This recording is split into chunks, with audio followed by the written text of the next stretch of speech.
रात्रि का वह समय जब युद्ध की ज्वाला लंका की धरती को दहका रही थी, जब धर्म और अधर्म आमने सामने खड़े थे और जब स्वयं मर्यादा के प्रतीक श्री राम संकट में पड़ गए थे।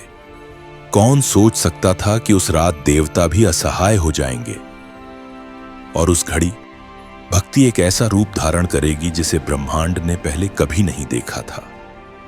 युद्ध में रावण की हार निश्चित दिख रही थी। तभी उसने स्मरण किया अपने मायावी भाई अहिरावण, जो पाताल लोक का स्वामी और तंत्र मंत्र का अधिपति था।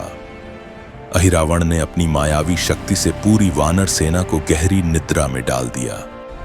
क्षण भर में ही श्री राम और लक्ष्मण अदृश्य हो गए। जब सब जागे, प्रभु वहां नहीं थे। विभीषण ने रहस्य खोला, उन्हें पाताल लोक ले जाया गया है नरबलि के लिए। यह सुनते ही वायु भी थम गई। पाताल लोक में विशाल यज्ञ वेदी सज चुकी थी।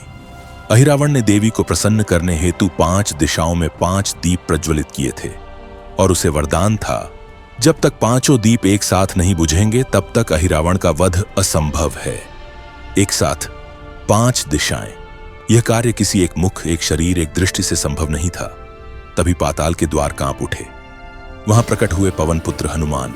उन्होंने परिस्थिति को समझा, क्षण भर ध्यान लगाया और धारण किया अपना दिव्य विराट स्वरूप। एक ही शरीर, 5 दिव्य मुख, पाप और भय का संहार करने वाला, शत्रुओं का विनाशक, अदम्य क्रोध का प्रतीक, नकारात्मक शक्तियों और तंत्र का नाश करने वाला, धैर्य, स्थिरता और समृद्धि का आधार, ज्ञान, बुद्धि और दिव्य चेतना का स्वरूप। 5 मुखों से एक साथ प्रचंड फूंक चली और 5 दीप एक ही क्षण में बुझ गए। वरदान टूट गया। अहिरावण का तेज क्षीण हुआ और अगले ही पल हनुमान जी ने उसे धराशायी कर दिया। पाताल लोक में जय घोष गूंज उठा। श्री राम और लक्ष्मण बंधन मुक्त हुए। देवताओं ने पुष्प वृष्टि की। प्रभु ने अपने भक्त को देखा और मुस्कुराए, क्योंकि उस दिन सिद्ध हो गया, जब भगवान संकट में हो तब उनका सच्चा भक्त ही उनकी ढाल बनता है।